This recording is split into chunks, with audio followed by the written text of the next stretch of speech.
السلام علیکم ورحمۃ اللہ وبرکاتہ۔ دوستو، امید ہے کہ آپ تمام حضرات خیر و عافیت سے ہوں گے۔ دوستو، جیسا کہ آپ کو معلوم ہے کہ ہم نے یہ چینل طالب Qasmi assembly Islamic videos upload کرنے کے لیے بنایا ہے۔ ہمارا مقصد صرف یہ ہے کہ آپ تمام حضرات کو اسلامی تعلق سے معلومات حاصل ہو جائے۔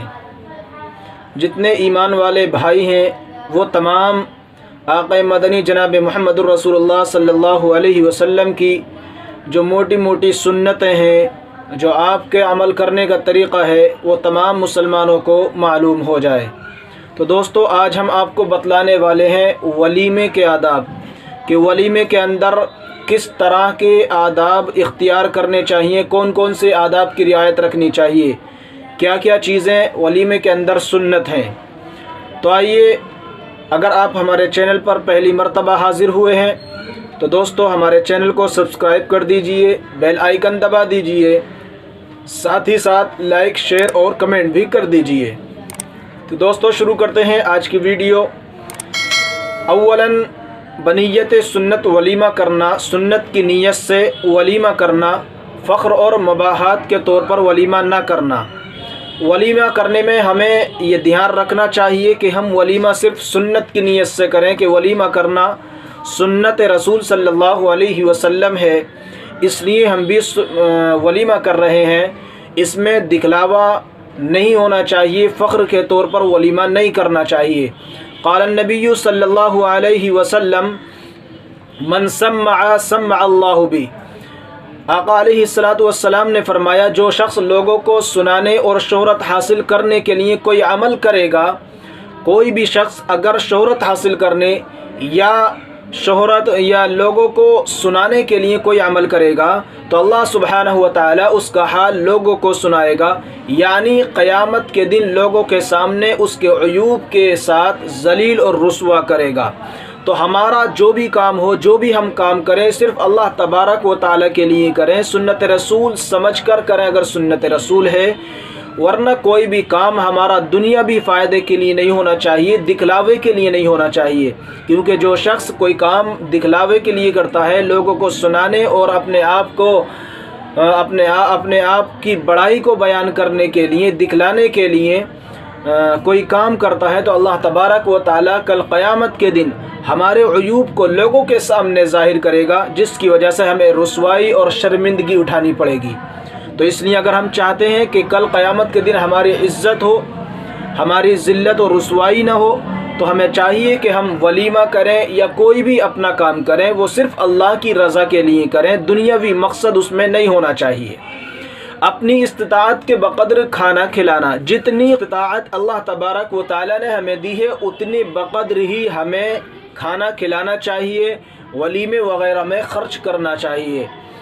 قال انس رضی اللہ تعالی عنہ ما رأيت رسول اللہ صلی اللہ علیہ وسلم اولم على امرأة من نساء ما اولم على زینب فإنه ذبح شاة۔ حضرت انس رضی اللہ تعالی عنہ فرماتے ہیں کہ میں نے آپ علیہ السلام کو کسی زوجہ کا اتنا بڑا ولیمہ کرتے ہوئے نہیں دیکھا جتنا حضرت زینب رضی اللہ تعالی عنہا کا، کہ ان کے ولیمے میں ایک بکری ذبح کی تھی۔ اللہ اکبر! کہ حضرت انس رضی اللہ تعالیٰ عنہ فرماتے ہیں کہ اتنا بڑا ولیمہ میں نے رسول اکرم صلی اللہ علیہ وسلم کو کرتے ہوئے نہیں دیکھا کہ جتنا بڑا ولیمہ حضرت زینب رضی اللہ تعالی عنہا کے نکاح کے موقع پر آپ نے کیا تھا۔ اور وہ کتنا بڑا ولیمہ تھا؟ آپ حیران ہوں گے کہ بہت بڑا ولیمہ کیا ہوگا، کئی جانور ذبح کیے ہوں گے، نہیں، فرماتے ہیں کہ ایک بکری ذبح کی تھی۔ تو ایک بکری ذبح کی تھی، اس ایک بکری کی وجہ سے کتنا بڑا ولیمہ ہوگا آپ خود اندازہ لگا سکتے ہیں۔ تو فرماتے ہیں کہ سب سے بڑا ولیمہ آپ کا وہ ولیمہ تھا کہ جس میں آپ نے ایک بکری ذبح کی تھی حضرت زینب رضی اللہ عنہا کے نکاح کے موقع پر۔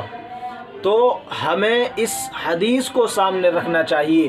ایک اور حدیث ہے، رسول اکرم صلی اللہ علیہ وسلم نے فرمایا کہ آپ علیہ السلام نے حضرت صفیہ رضی اللہ تعالی عنہا کا ولیمہ کھجور، پنیر اور گھی سے کیا تھا، لہٰذا جتنی استطاعت ہو اس کے بقدر ولیمہ کرنا چاہیے۔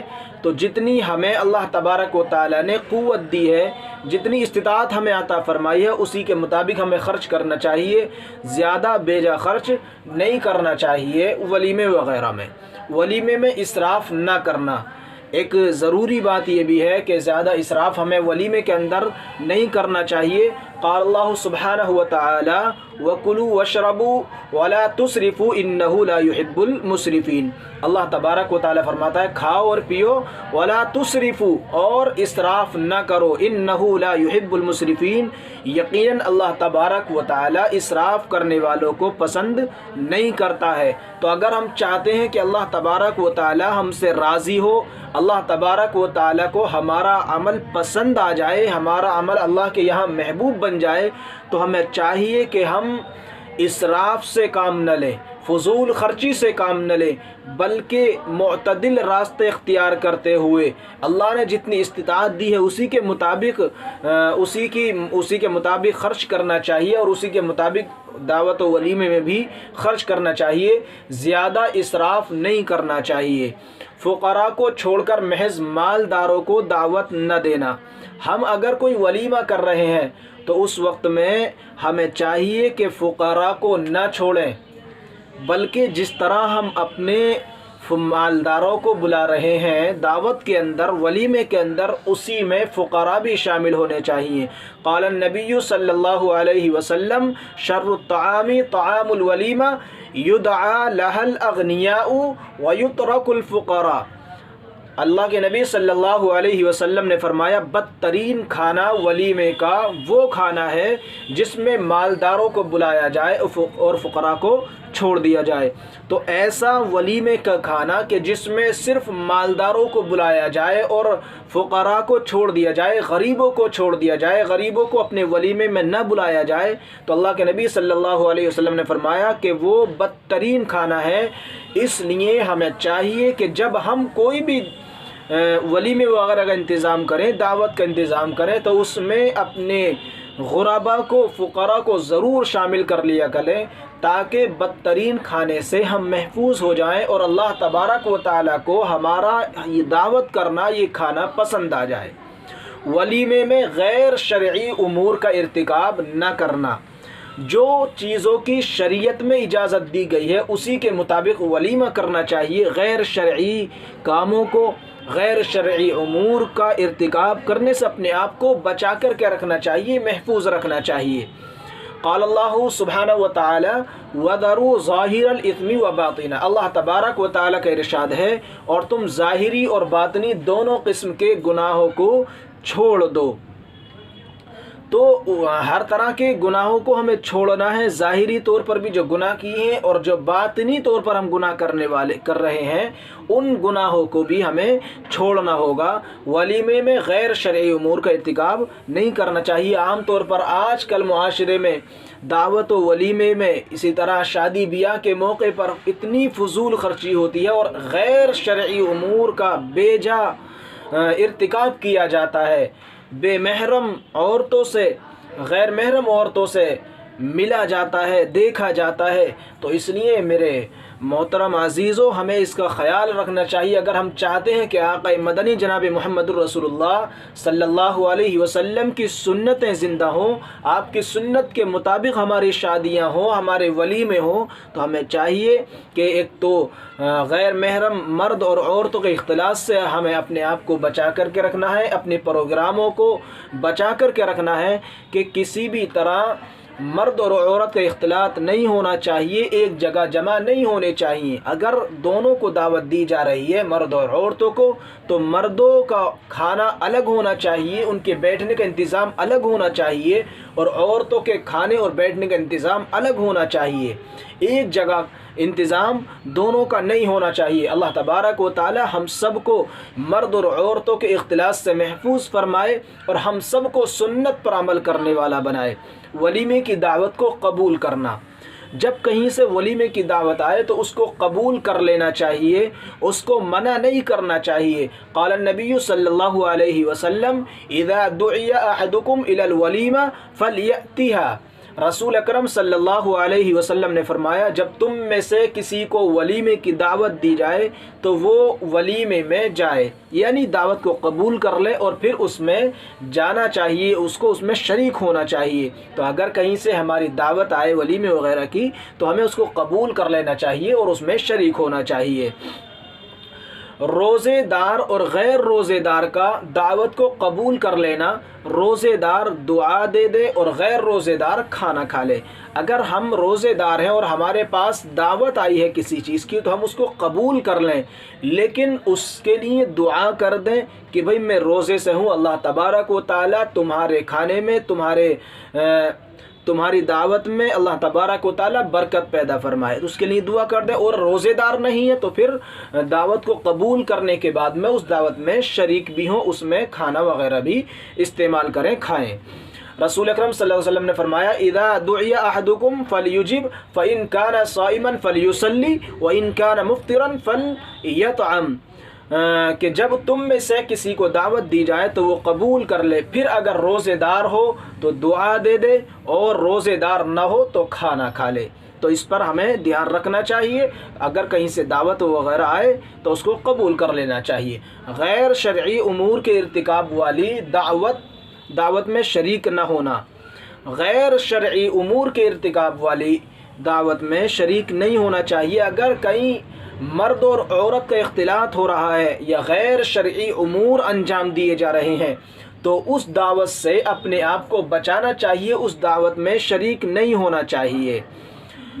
قد دعی النبی صلی اللہ علیہ وسلم اذا الى طعام فلما رأى القرام قد ضرب به في ناحیة الباب فرجع۔